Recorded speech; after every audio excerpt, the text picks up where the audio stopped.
La Bible révèle que la fin de toute chose est proche et que Dieu appelle tout homme à pouvoir se réjouir de la seconde venue de Jésus-Christ. L'objectif de cette présentation est de vous préparer à être du nombre de ceux qui gardent les commandements de Dieu et le témoignage, la foi de Jésus-Christ. Bonsoir, frères et sœurs. Bonsoir ceux qui sont en France. Bon après-midi à ceux qui nous écoutent en Martinique, Guadeloupe, dans les Caraïbes, en Haïti. Et aussi bonsoir à ceux qui nous écoutent en Afrique et d'autres différents endroits de la planète. Bon, comme Pasteur Bolot l'a dit, mon nom est Michael Aubourg. Et bon, il n'y a pas vraiment grand-chose. Il n'y a pas vraiment grand-chose à dire d'autre à part que un serviteur du Seigneur. Et puis ça fait quelques années que, grâce aux moyens technologiques, que j'ai pu entrer en contact avec Pasteur Bolot.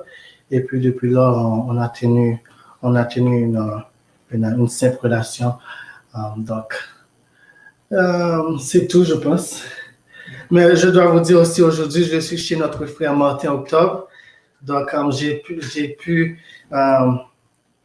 j'ai pensé que ce serait mieux d'être ici parce que ça va être beaucoup plus paisible, moins de bruit parce que j'ai laissé ma femme avec les deux petits-enfants à la maison qui font du bruit. Elle n'est pas toute seule, elle est avec sa maman. Donc, ne vous inquiétez pas tellement trop. À part ça, chers frères et sœurs, je pense que je peux commencer. Prions.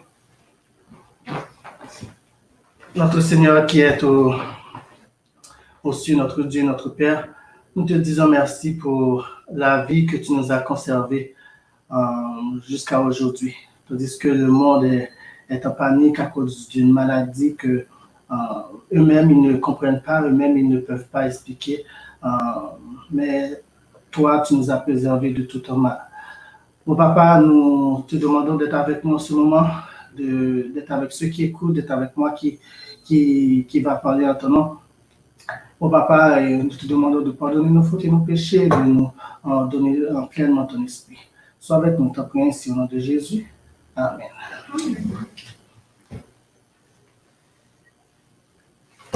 Notre message du jour, c'est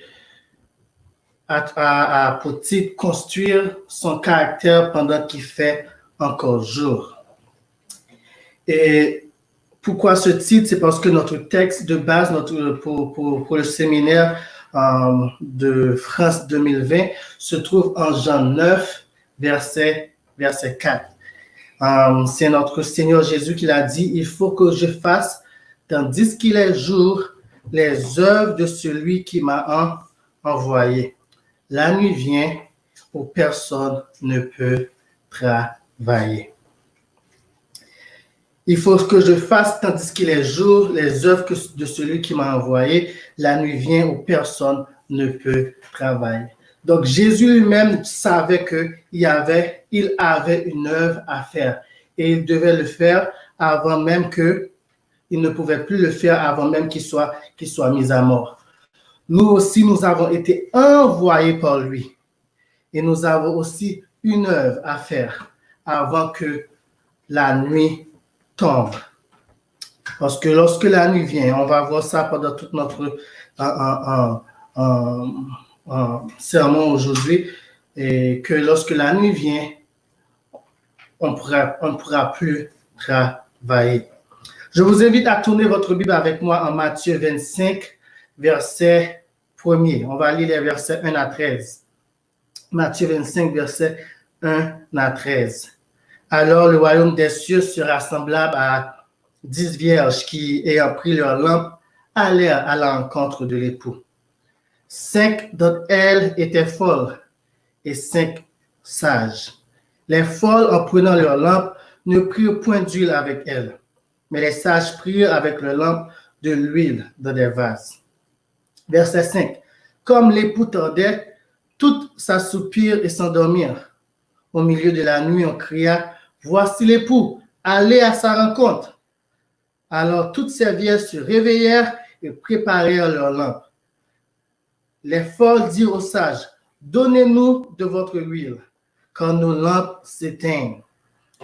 Les sages répondirent, non, il n'y en aurait pas assez pour nous et pour vous.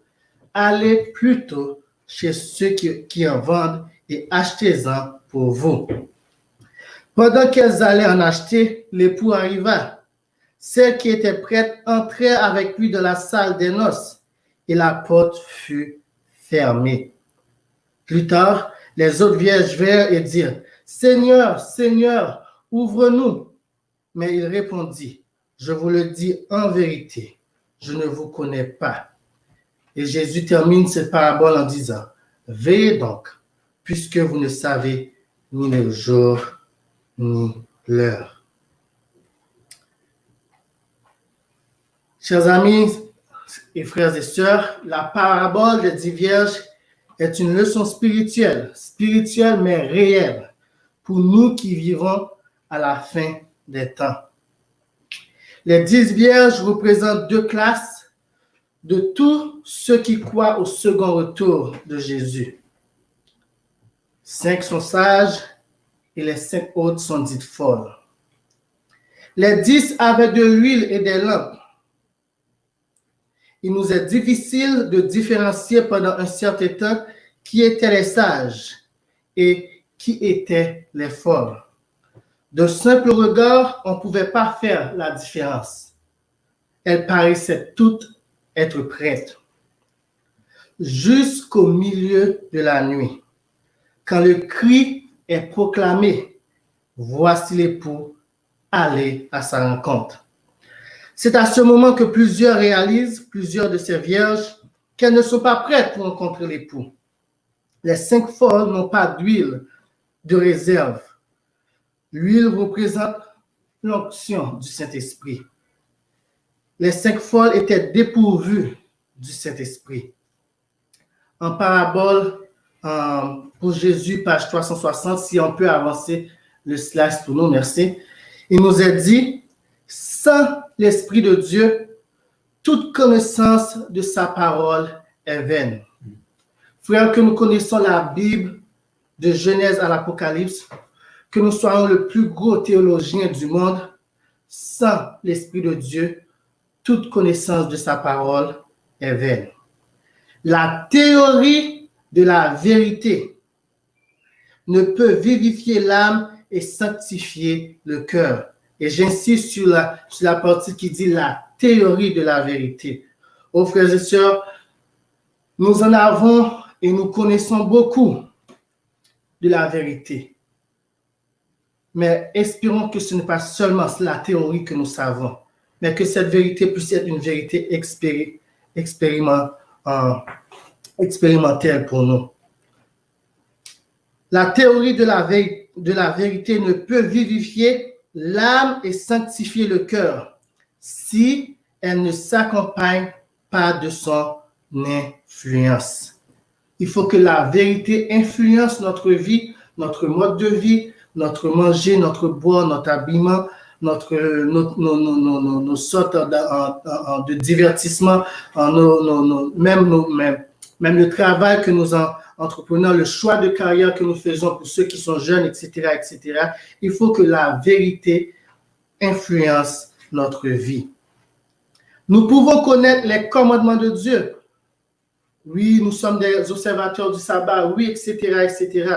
Nous pouvons connaître ces choses et les promesses de la Bible. Mais elle nous dit, si le Saint-Esprit ne fait pas pénétrer la vérité au fond de notre cœur, notre caractère ne sera pas changé. Et c'est là le cœur du sujet. Comme on dit en anglais, the heart of the matter. J'essaie de trouver l'expression française appropriée. C'est là le vif du sujet, merci.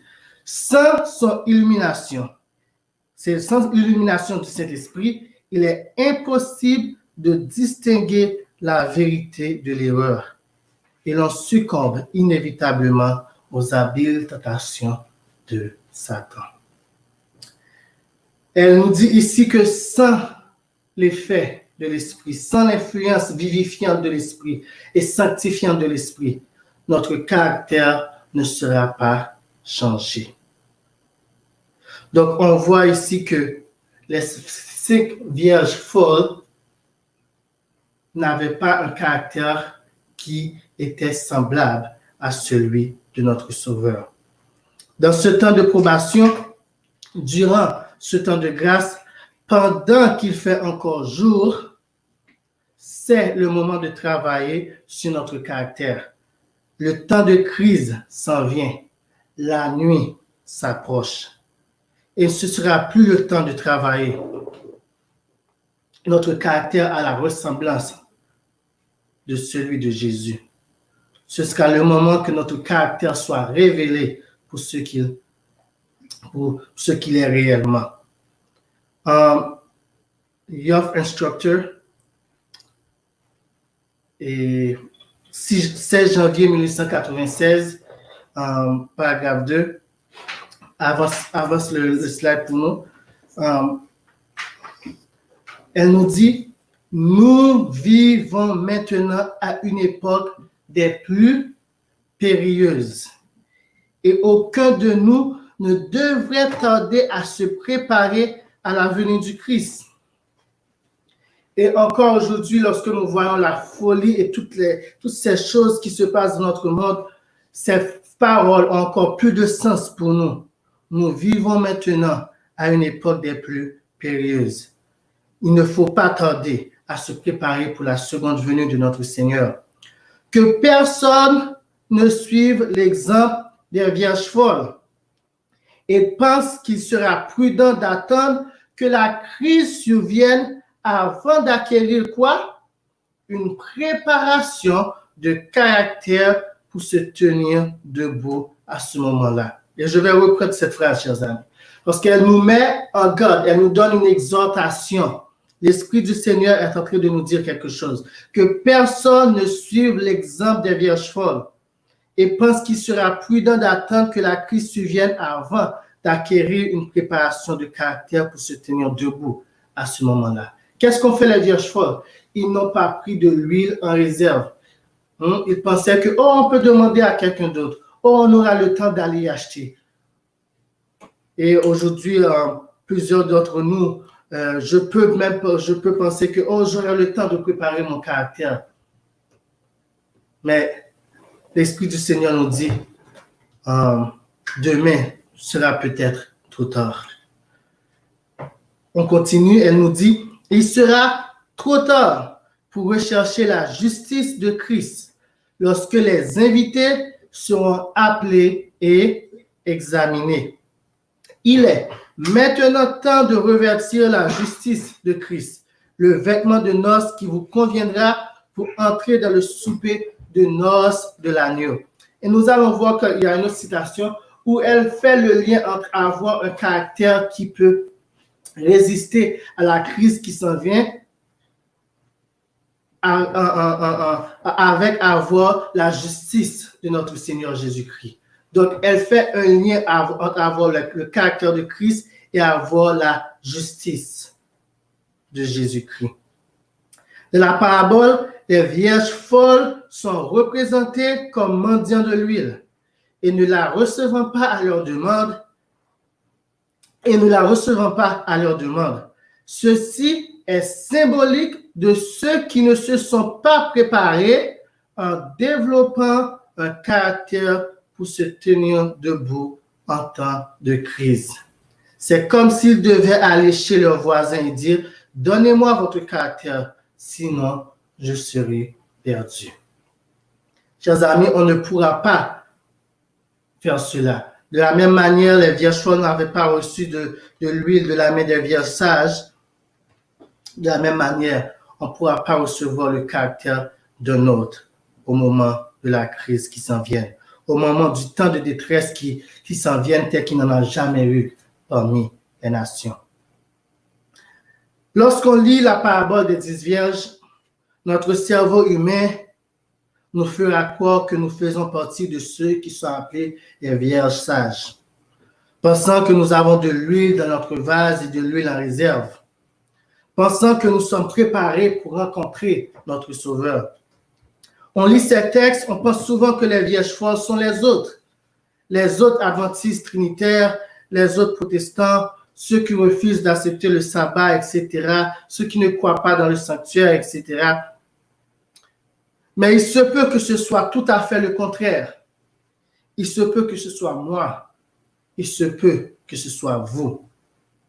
Si nous ne nous abandonnons pas à l'action du Saint-Esprit de Dieu, on peut être sincère dans notre marche chrétienne, mais ne pas nous préparer en développant un caractère qui sera prêt pour en résister à la crise qui s'en vient, c'est agir comme une vierge folle. En parabole de Jésus, elle nous dit à la page 360 ce qui suit. Les personnes figurées par les vierges folles ne sont pas des hypocrites. Elles sont sincères, mais elles sont quand même catégorisées comme des vierges folles. Elles respectent la vérité. Elles ont soutenu ses droits. Elles ont même prêché, défendre, faire des discussions sur Facebook, sur YouTube, etc., de la vérité, avoir des lignes de prière, etc., prêcher sur prêcher. Ces gens-là, ces vierges folles-là, elles nous disent que ce ne sont pas des hypocrites. Elles ont défendu la vérité. Et elles continuent à dire, elles aiment la compagnie des croyants. Matin, prière, midi, prière, lundi, mardi, mercredi, jeudi soir, dans l'église, dans la prière. On aime être avec les croyants. Mais elles ne se sont pas abandonnées à l'action de l'Esprit. Lorsque nous ne sommes pas avec les autres, nous ne donnons pas à l'Esprit la possibilité de faire l'œuvre qu'il doit faire en nous. Elles n'ont pas brisé leur nature sur le rocher, c'est-à-dire Jésus-Christ. L'Esprit n'agit sur le cœur de l'homme pour le faire naître à une vie nouvelle que dans la mesure où il le désire. C'est-à-dire où l'homme le désire. Donc, l'Esprit ne peut pas faire quelque chose plus que ce que celui qui se dit chrétien désire. L'Esprit ne peut pas nous donner un caractère que nous ne voulons pas, que nous ne recherchons pas. Mais ceux que symbolisent les vierges folles se sont contentés d'une expérience superficielle et n'ont pas connu Dieu véritablement. C'est le moment de se questionner personnellement, de se dire quelle a été mon expérience avec le Seigneur, quelle a été mon expérience chrétienne et quelle est mon expérience avec Christ. Est-ce que c'est une expérience superficielle ou encore une expérience beaucoup plus profonde dans les choses de Dieu? Et quelle est notre connaissance de Dieu? Elle nous dit, les vierges folles n'ont pas connu Dieu véritablement. Il y a plein de doctrines, d'enseignements concernant la personne de Dieu, concernant la connaissance de Dieu. Est-ce que nous cherchons à connaître ce que Christ et ce que le Père dit réellement d'eux-mêmes? N'oubliez pas, la vie éternelle, c'est qu'ils te connaissent, toi, le seul vrai Dieu, et celui que tu as envoyé. Une connaissance véritable du Dieu vivant, du seul vrai Dieu est nécessaire pour ne pas faire partir des vierges folles. Ils ne se sont pas appliqués à sonder son caractère, c'est-à-dire le caractère de Dieu. Ils n'ont pas entretenu de communion avec le Seigneur. Voilà pourquoi ils ne savent pas comment faire pour croire et pour vivre leur foi. Leur culte n'est plus qu'un tissu de rites formalistes. Beaucoup de choses peuvent être dites de ces lignes, chers frères et sœurs. Les 10 vierges représentent ceux qui attendent le retour de Jésus à la fin des temps. Ce sont ceux qui s'attendent à être transmués au retour du Christ. ce sont ceux qui s'attendent à être scellés par l'Esprit de Dieu. Je vous invite à tourner votre Bible avec moi en Apocalypse 14, verset 4. Apocalypse 14, verset 4. Et il nous est dit, concernant les scellés, ce sont ceux qui ne se sont pas souillés avec des femmes, car ils sont vierges. Excusez-moi. Ils suivent l'agneau partout où il va. Ils ont été rachetés d'entre les hommes comme des prémices pour Dieu et pour l'agneau. La parabole des 10 vierges nous montre qu'il ne suffit pas d'être appelé vierge, mais il faut être des vierges sages. Et ce sont les vierges sages qui vont suivre Jésus-Christ partout où il va. Ce sont les vierges sages qui sont remplies de l'Esprit de Dieu. Les vierges folles, il nous est dit qu'ils n'avaient pas de l'huile, qu'ils n'avaient pas l'Esprit. Tandis que les vierges folles ne se sont pas appliquées à avoir un caractère semblable à celui de Jésus. Les vierges sages ont mis leur temps et leur vie à chercher un caractère semblable à celui de notre Sauveur.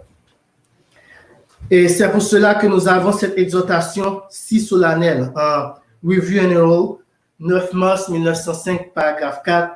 Elle nous dit « Efforçons-nous avec toute la puissance que Dieu nous a donnée d'être parmi les 144 000, c'est-à-dire les scellés, les vierges sages. » Pour ceux qui regardent dans le slide, le paragraphe, c'est ajouté par moi.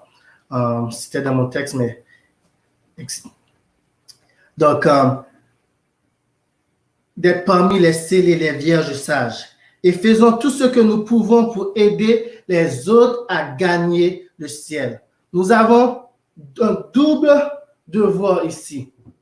Et j'ai entendu plusieurs de nos orateurs qui ont insisté sur ce point-là. Frère Martin avait insisté sur ce point. Pasteur Daniel avait aussi insisté sur ce point, peut-être de travailler pour le Christ, de gagner des âmes pour le Christ pendant qu'il fait jour. Chers amis, nous avons un double devoir. On fait ça, on travaille pour le Christ pour gagner les âmes, mais aussi on travaille sur notre caractère. Parce que Paul nous a donné cet avertissement lui-même. Il a dit, après qu'il ait travaillé, œuvré, il ne veut pas être perdu. Nous devons faire ces deux choses, chers amis. Nous devons avoir un intérêt intense pour le Christ Jésus, car il est notre Sauveur. Il est venu dans ce monde pour être tenté en tout point comme nous le sommes, afin de démontrer à l'univers que dans ce monde de péché, les êtres humains peuvent vivre d'une manière que Dieu approuvera. C'est-à-dire, les êtres humains peuvent avoir un caractère que Dieu approuve. Et le seul que nous savons que Dieu approuve, c'est celui de son Fils. Et c'est pour cela que nous devrions avoir un intérêt intense pour Jésus. Chers amis, qu'est-ce que cela signifie d'avoir un intérêt intense? Elle nous dit en Review and Herald, 28 mai 1889, paragraphe 8, « Nous devons étudier plus sérieusement le caractère de notre Sauveur. » Pourquoi? Les vierges folles, ce sont ceux qui ne se sont pas appliqués à sonder le caractère de notre Seigneur. Donc, qu'est-ce qu'il faut faire si on ne veut pas être parmi les vierges folles? Il faut étudier plus sérieusement le caractère de notre Sauveur. Nous devons imiter l'adorable modèle que Dieu nous a donné. Ne pas regarder à pasteur un tel, frère un tel, etc., etc. Mais nous devons imiter notre divin modèle qui est le Christ. Nous devons nous attarder sur les charmes incomparables de Jésus jusqu'à ce qu'il n'y ait rien de satisfaisant dans ce monde périssable. nous devons désirer refléter son image dans la bonté, la courtoisie, la douceur et l'amour. Rappelez-vous dans une des citations qu'on avait citées plus haut, on avait dit qu'on avait lu que le Saint-Esprit ne peut pas faire quelque chose en nous plus que l'homme le désire. Mais si nous désirons refléter son image de la bonté, le Saint-Esprit va le faire. Le Saint-Esprit va travailler en nous. La courtoisie, la douceur et l'amour, puis quand il paraîtra, nous serons semblables à lui, parce que nous le verrons tel qu'il est. Et quiconque a cette espérance en lui se purifie soi-même, comme lui aussi est pur. Dans peu de temps, quiconque est enfant de Dieu verra son sceau placé sur lui. Que ce sceau soit placé sur nos fronts. Qui peut supporter la pensée d'être privé de ce sceau lorsque l'ange passe pour sceller les serviteurs de Dieu sur leur front? Je vous demande d'être tous avec moi. Quel que soit ce que vous faites, arrêtez pour un instant. Maintenant, imaginez que l'ange passe et vous n'êtes pas scellé. Il y en a quelques-uns qui ont déjà fait cet exercice. Imaginez que le cri est donné à aller à la rencontre de l'époux et vous n'avez pas d'huile. Malgré toutes les lumières que vous avez reçues, que nous avons reçues, pouvons-nous supporter une telle pensée? Votre esprit est automatiquement troublé. C'est bien. Efforçons-nous donc d'être parmi les scellés, les 144 000, les vierges sages. Étudions plus sérieusement le caractère de Jésus. Imitons notre divin modèle. Attendons sur la beauté de son caractère. Désirons refléter son image. Demandons-lui de venir vivre en nous, lui, l'espérance de la gloire. Frères et sœurs, ceux qui sont les vierges sages sont ceux qui reflètent le caractère de Dieu. Et ce caractère, nous pouvons l'obtenir qu'à travers le Christ. Il est le reflet de Dieu, le reflet de son caractère. Il est celui que nous devrions contempler pour être transformés à son image. Rappelez-vous que Jésus nous a dit, « Nul ne vient au Père que par moi ».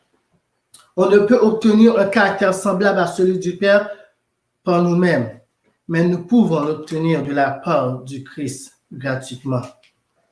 C'est dans notre sphère humaine que nous devrions être parfaits, comme notre Père céleste est parfait.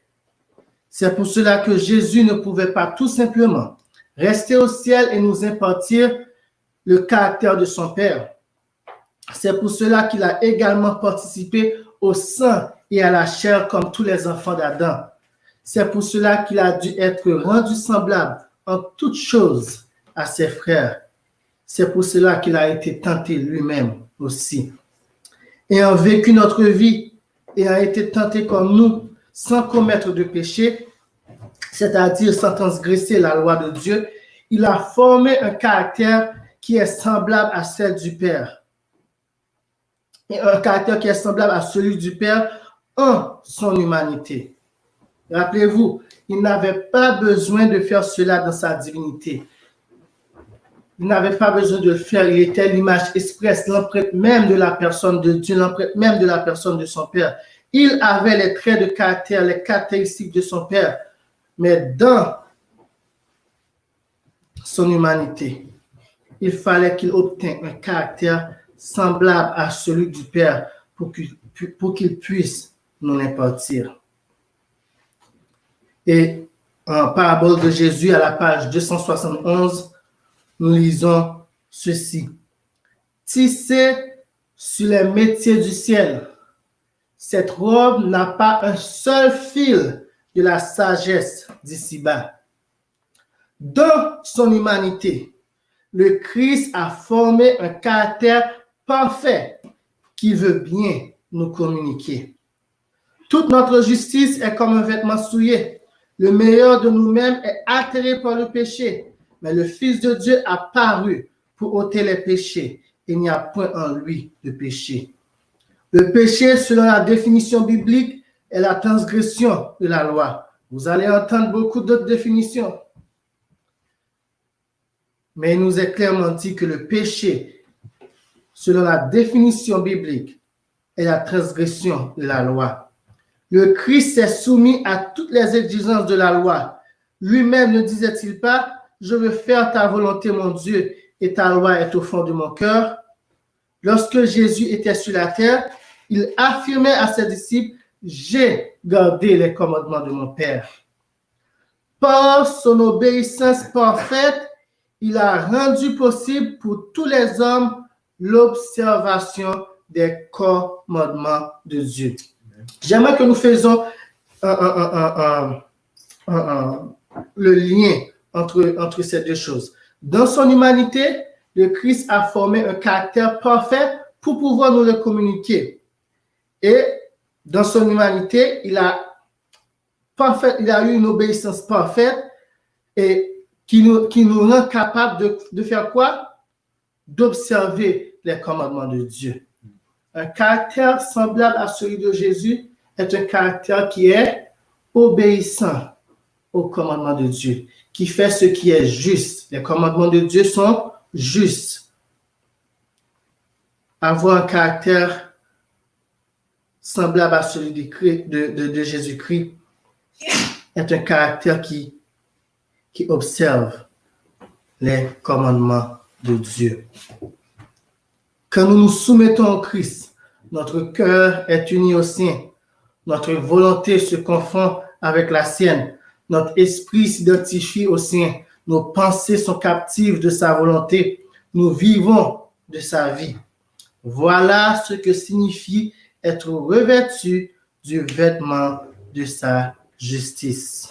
Voilà ce que signifie être revêtu de son caractère parfait. Je vous avais dit qu'elle fait souvent ce lien-là.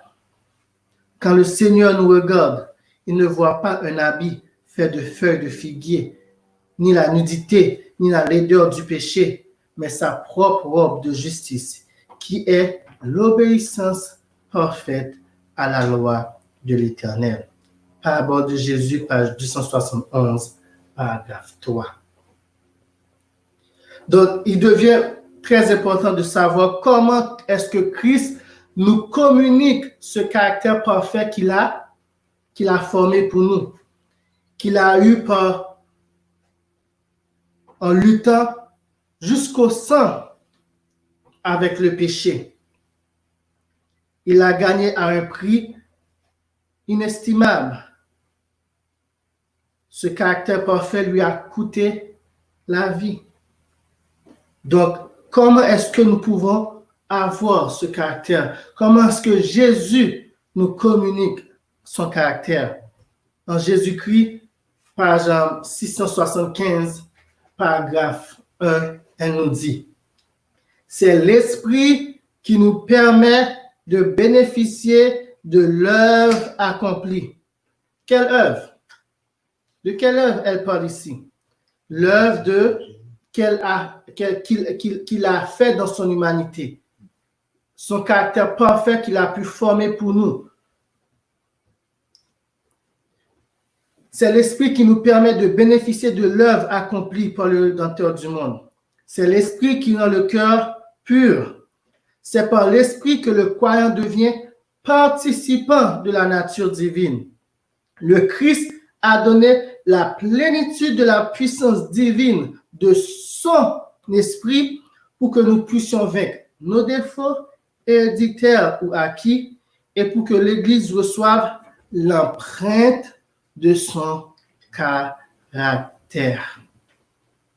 Chers amis, voilà le moyen que Christ emploie. Donc, si nous ne cherchons pas à avoir de l'huile dans notre vase, et nous avons vu que l'huile est un symbole de l'esprit,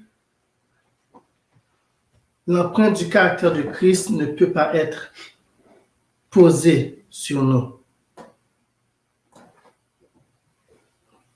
Il est important, chers amis, lorsque nous voyons l'importance d'avoir un caractère semblable à celui du Christ pour pouvoir résister à la crise qui s'en vient lorsqu'il fera nuit et lorsqu'on ne pourra plus travailler. Il est important de se soumettre à l'œuvre du Saint-Esprit de notre Dieu. En parabole pour Jésus, page 363 et paragraphe 2, elle nous dit « Grâce au Saint-Esprit, la parole de Dieu est une lumière. Quand elle devient une puissance transformatrice dans la vie de celui qui la reçoit, en implantant dans nos cœurs les principes de cette parole, l'Esprit développe en nous le caractère du Seigneur et fait alors rayonner sa gloire dans la vie de ses disciples. » Elle nous dit, l'Esprit, on avait vu que dans la citation de Jésus-Christ, c'était son Esprit développe en nous le caractère du Seigneur et fait alors rayonner sa gloire dans la vie de ses disciples. C'est ainsi qu'il leur faut glorifier Dieu et briller sur le chemin qui conduit à la demeure de l'époux, à la cité de Dieu, au banquet des noces de l'agneau. Frères et sœurs, la prochaine citation que je vais lire est aussi solennelle parce qu'elle met en question l'honneur de Dieu. Elle nous dit en Jésus-Christ, page 675 pour la version française, mais j'ai traduit de la version anglaise parce que c'est beaucoup plus puissante. Dans la version anglaise, si ceux qui veulent aller le voir, c'est Desires of Ages, page 671, paragraphe 3. Elle dit « L'image même de Dieu doit se reproduire au sein de l'humanité. L'honneur de Dieu et du Christ exige que son peuple atteigne la perfection de caractère divin. L'honneur du Père et du Fils est en question. Avoir un caractère semblable à celui de Christ va être réalisé. Le Père et le Fils seront honorés, chers amis, avec nous ou sans nous. Que nous nous soumettons à l'action de l'Esprit ou pas, il y en aura qui seront soumis. Dieu et Christ seront honorés. Que cela prenne 5, 10 ans. Et depuis 1944, et ça fait près de 170 années et quelques, Christ attend patiemment, mais oui, il va être honoré. Alors pourquoi ne pas permettre à l'image de Dieu de se reproduire en nous? Allons ensemble en 2 Corinthiens 3, versets 16 à 18, et voyons comment nous sommes transformés à l'image de Dieu. 2 Corinthiens 3, versets 16 à 18. On lit, « Mais lorsque les cœurs se convertissent au Seigneur, le voile est ôté. Or, le Seigneur, c'est l'Esprit. Et là où est l'Esprit du Seigneur, là est la liberté. Nous tous qui, le visage découvert, contemplons comme dans un miroir la gloire du Seigneur. Nous sommes transformés en la même image, de gloire en gloire, comme par le Seigneur, l'Esprit. » C'est en contemplant le Seigneur, c'est en étudiant sa parole, c'est en prenant plus sérieusement et en étudiant plus sérieusement le caractère de Christ. Les paroles de Christ sont esprit et vie. Sa vie en nous, son esprit en nous. Nous allons produire le fruit de l'esprit qui n'est rien d'autre que les traits de caractère de Jésus-Christ. Galates 5, verset 22 à 26, Galates 5, verset 22 à 26, nous disent quels sont ces traits de caractère que l'Esprit veut produire en nous. Mais le fruit de l'Esprit, c'est l'amour, la joie, la paix, la patience, la bonté, la bénignité, la fidélité, la douceur, la tempérance. La loi n'est pas contre ces choses. Ceux qui sont à Jésus-Christ ont crucifié la chair avec ses passions et ses désirs. Si nous vivons par l'Esprit, marchons aussi selon l'Esprit. Ne cherchons pas une vaine gloire en nous provoquant les uns les autres, en nous portant envie les uns aux autres. Ce n'est plus le temps de faire cela, chers amis. Ce n'est plus le temps d'avoir de dissidence, d'avoir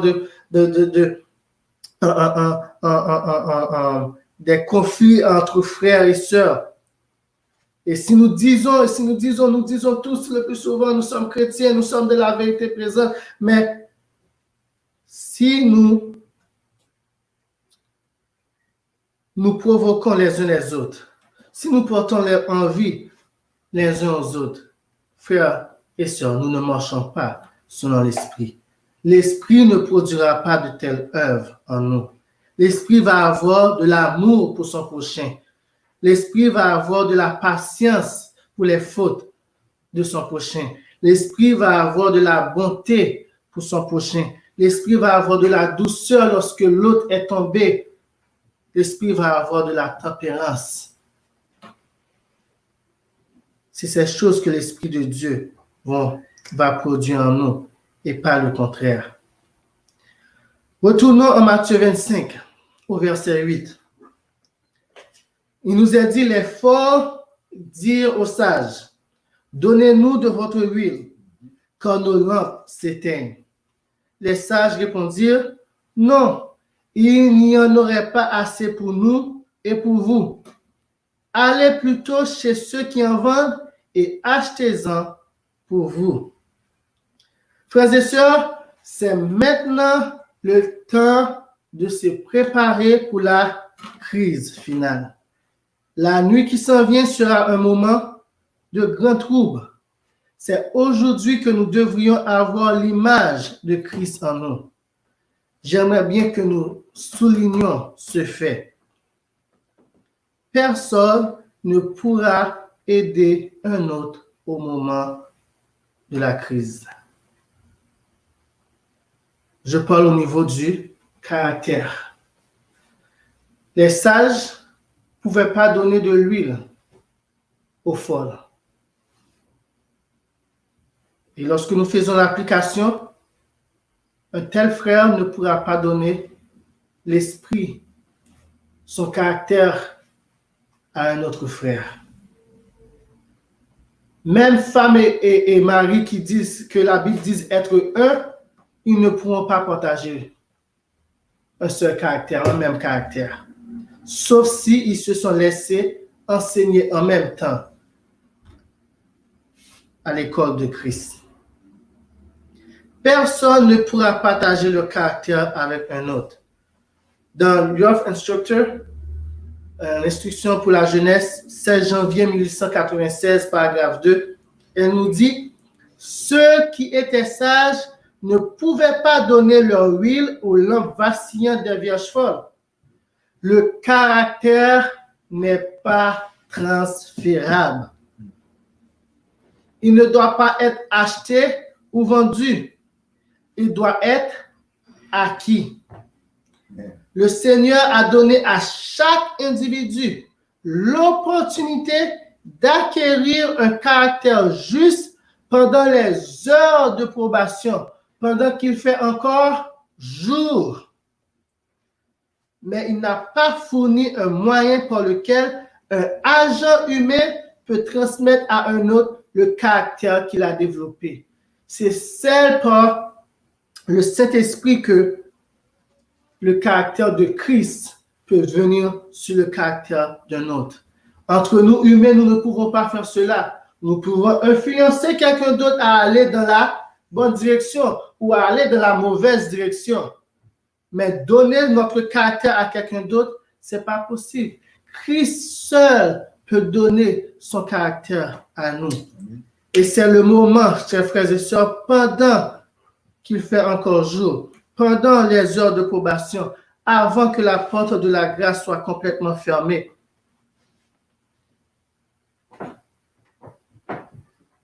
Mais il n'a pas fourni un moyen par lequel un agent humain peut transmettre à un autre le caractère qu'il a développé en passant par des expériences difficiles, en apprenant des leçons du grand maître, afin qu'il puisse manifester sa patience sous l'épreuve et exercer sa foi afin qu'il puisse supprimer des montagnes des possibilités. Mes difficultés, mes expériences ne sont pas partageables. De même, ce que je ressors de ces expériences ne sont pas partageables au niveau du caractère. Il est impossible de donner le parfum de l'amour, de donner à une autre douceur, tact et persévérance. Il est impossible pour un cœur humain de déverser dans un autre l'amour de Dieu et de l'humanité. Et vous voyez le New Age maintenant, parle d'amour. Mais chers amis, quel que soit leur enseignement, quel que soit les séminaires vous allez concernant ces affaires-là, si ce n'est pas l'Esprit de Christ qui développe un amour pour Dieu en nous et qui développe l'amour pour un prochain en nous, c'est du temps perdu. Ils vont être riches. Pendant ce temps, vous allez tomber dans la dépression.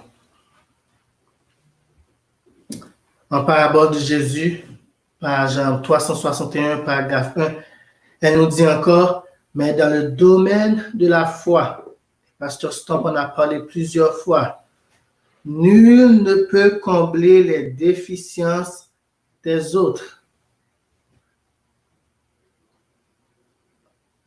Il semble que ce slide est manqué, désolé.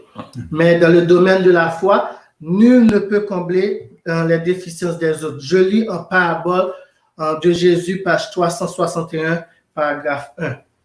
Mais dans le domaine de la foi, nul ne peut combler les déficiences des autres. La grâce de Dieu a été librement offerte à chaque homme. Le message évangélique a été proclamé que celui qui a soif vienne, que celui qui veut prendre de l'eau de la vie gratuitement. Le caractère ne se transmet pas. Personne ne peut avoir la foi pour un autre, ni recevoir l'esprit pour un autre. Comme le caractère est le résultat de l'action de l'esprit, il est quoi? Incommunicable. L'action de l'esprit en moi n'est pas la même que l'action de l'esprit en un autre frère. Oui, c'est pour avoir le même but, mais les mêmes moyens ne sont pas utilisés. Nos expériences sont différentes. S'il y avait dans le pays Noé, Daniel et Job, je suis vivant, dit le Seigneur l'Éternel, ils ne sauveraient ni fils ni fille, mais ils sauveraient leur âme par leur justice. Noé a sauvé ses 3 enfants dans le déluge, mais de la chose qui s'en vient là, si Noé était encore présent, même ses enfants ne sauraient être sauvés si ses enfants n'avaient pas accepté ou formé un caractère à celui de Jésus-Christ. Matthieu 25, verset 11, encore dans la parabole, nous lisons, après que les vierges se sont allées, les vierges folles sont allées acheter l'huile, elles sont revenues. Matthieu 25, verset 11, nous lisons plus tard, les autres vierges vinrent et dirent, Seigneur, ouvre-nous. Mais il répondit, je vous le dis en vérité, je ne vous connais pas. Il ne les connaît pas parce que les vierges folles n'avaient pas son caractère. Elles n'avaient pas son image en elles. Le temps de crise va révéler le vrai caractère de chacun. Avons-nous bâti sur le sable ou sur le rocher des siècles? Avons-nous gaspillé notre temps de la frivolité? Sommes-nous allés à la recherche des choses viles de ce monde? Avons-nous construit des traits de caractère semblables aux œuvres de la chair ou aux fruits de l'esprit? Avons-nous construit un caractère conforme à l'image divine? Seul trésor que nous pourrons emporter dans l'éternité. Avons-nous cultivé avec zèle l'intégrité, la fermeté et la persévérance? Avons-nous cultivé la force de caractère, la puissance de la volonté et la maîtrise de soi? Avons-nous cultivé ces choses ou pas? En parabole de Jésus, page 361, paragraphe 2, elle nous dit « Le caractère se révèle dans les heures cruciales. » Au moment de la crise, les caractères de chacun vont être réellement révélés. Est-ce que Michaïl, frère Michaïl, fait semblant? Ou était-il sincère? La crise va nous le démontrer.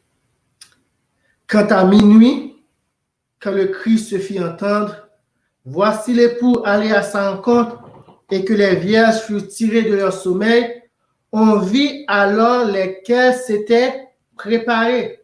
Au début, on ne pouvait pas voir. On ne pouvait pas les différencier.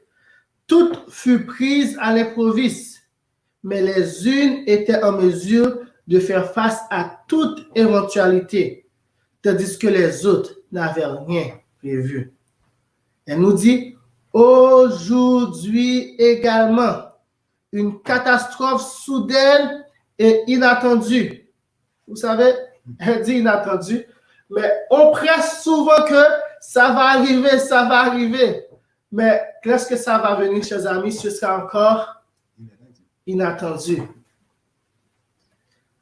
Parce que le plus souvent, on a tendance à remettre à plus tard, à remettre là plus tard, la crise qui s'en vient, à remettre à plus tard. Et le retour de notre Seigneur. Mettant l'âme face à face avec la mort. N'oubliez pas, si vous n'acceptez pas la mort de la bête ou d'adorer l'image, vous allez être tués. C'est ce que nous dit Apocalypse 13. La crise qui s'en vient montrera si notre foi dans les promesses divines est réelle ou non.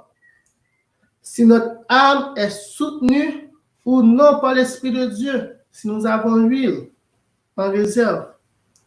Le grand test aura lieu à la fin du temps de grâce. Et elle dit, au moment où il sera trop tard pour se préparer et subvenir à ses besoins spirituels. Lorsque le temps de grâce est fini, ce ne sera pas le moment de dire, oh, j'aimerais bien avoir un caractère à celui de Christ. Oh, même si vous le dites, chers amis, cela ne va pas se réaliser. Que vous pleurez comme Judas, que vous jetez les 30 cycles d'argent que vous avez vendu Christ, que vous vendez votre maison à ce moment-là, que vous vendez votre carrière à ce moment-là, que vous vendez tout ce que vous avez poursuivi, qui sont les choses vaines de ce monde, pour avoir et obtenir ce caractère de Christ, il sera trop tard. Maintenant, aujourd'hui, comme nous dit Paul, est le jour du salut. Si vous entendez sa voix qui vous dit de préparer votre caractère pour la crise qui s'en vient, et on peut le voir.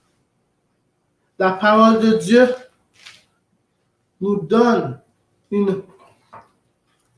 télescope pour pouvoir voir la crise qui s'en vient de loin,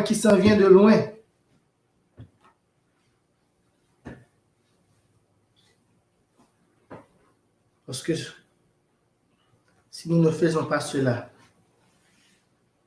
notre caractère vil ou solide sera révélé à ce moment-là. Chers frères et sœurs, ma prière pour vous et pour moi est que nous soyons des vierges sages, des vierges qui suivent l'agneau partout où il va.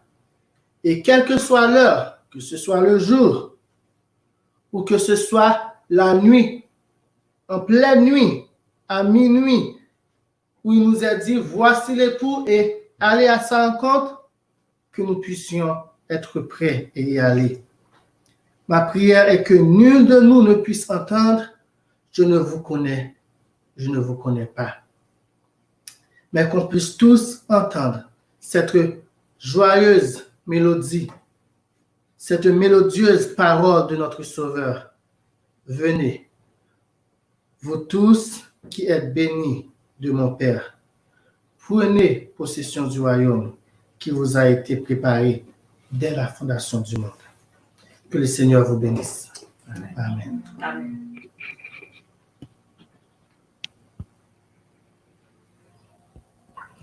Nous allons terminer avec une prière, chers amis.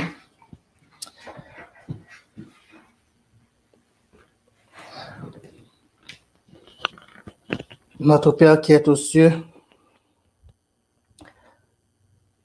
nous te remercions pour ce message que tu nous envoies cet après-midi. Merci d'être que tu es un Dieu compatissant. Tu veux que nous soyons sauvés, que nous soyons préparés. Parce que la crise qui s'en vient, mon papa, même si tu nous l'expliques, même si tu nous montres par vision, jusqu'au moment où on va le vivre, mon papa, on ne pourra pas comprendre l'ampleur de cette crise. C'est pour cela, par tous les moyens possibles, tu nous invites à nous préparer. Tu l'as dit, préparez-vous, préparez-vous, préparez-vous. C'est ce que l'ange a répété 3 fois. C'est le moment de se préparer, mon Père. Permets que nos yeux puissent se tourner vers Christ, vers notre divin modèle, et que nous perdions tout attrait, bon papa, pour les choses de ce monde. Permets que, bon papa, nous puissions contempler notre Sauveur. Nous puissions contempler notre Seigneur. Nous puissions désirer d'être semblables avec lui. Nous puissions désirer d'être comme lui. Et bon papa, c'est tout son désir. C'est tout son désir de nous transformer à son image. C'est tout son désir de nous donner son esprit. C'est tout ton désir aussi, quand tu l'as dit, tu as donné, envoyé l'esprit de ton Fils en nous qui crie Abba Père. Parce que tu veux que nous puissions dire comme ton Fils Jésus, j'ai gardé les commandements de mon Père. Donne-nous un caractère semblable à celui de Christ. Mon papa, permet que nous puissions coopérer avec toi. Permet que nous puissions coopérer avec toi, mon papa. Que quelles que soient les difficultés que nous allons rencontrer à partir d'aujourd'hui, que nous puissions les voir comme un moyen d'enseignement de ta part, pour nous donner un caractère qui pourra résister à la crise qui s'en vient.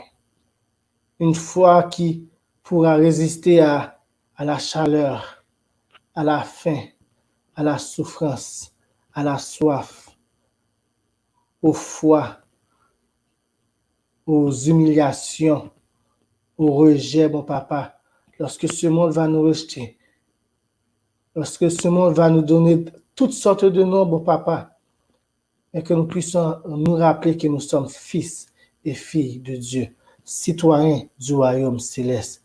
Et comme Abraham, nous puissions espérer une ville, une cité dont toi, tu es l'architecte. Sois avec nous, mon Père. Ceux qui sont en France, ça se peut que leur petit sabbat est arrivé. Et pour eux, mon Papa, que ta présence sanctifiante soit avec eux et que nous continuons à nous préparer, mon Papa, pour ce jour et que nous puissions l'accueillir à bras ouverts et accueillir ta présence parmi nous pendant ces 24 heures de temps. Sois avec nous, nous t'en prions ainsi. Bénis le ministère Le Reste, bénis tous ceux qui ont parlé avant moi. Bénis le ministère de Le Refuge, bénis le ministère Ligne sur Ligne, bénis le ministère de Pasteur Samson Daniel, bénis le ministère de Pasteur Stomp, de Pasteur Elvis, de notre frère qui a parlé ce matin, mon papa, Jean-Luc, mon père, et bénis aussi leur famille, mon papa, bénis ceux qui sont avec eux, et les églises, les personnes qui les écoutent, mon papa, permet qu'ils puissent avoir un meilleur amour, une meilleure communion fraternelle entre eux, mon papa. Car tu viens de nous le dire, mon papa, le fruit de l'esprit, c'est ce qu'il va produire en nous et non la discorde, mon papa. Bénis spécialement Pasteur Bolot qui a organisé tout cela, mon Père. Que tu puisses bénir son ministère, sa famille, sa fille. Sois avec nous encore, mon papa. Demeure. Nous t'en prions ainsi. Au nom de Jésus, qui vit, qui est au siècle des siècles. Amen. Merci d'avoir écouté cette présentation avec intérêt. Pour plus d'informations, consultez notre site internet lereste.org et suivez-nous sur Facebook ainsi que sur YouTube à @lereste. Vous pouvez aussi nous contacter par email à info@lereste.org ou par téléphone au +33 6 12 60 13 69.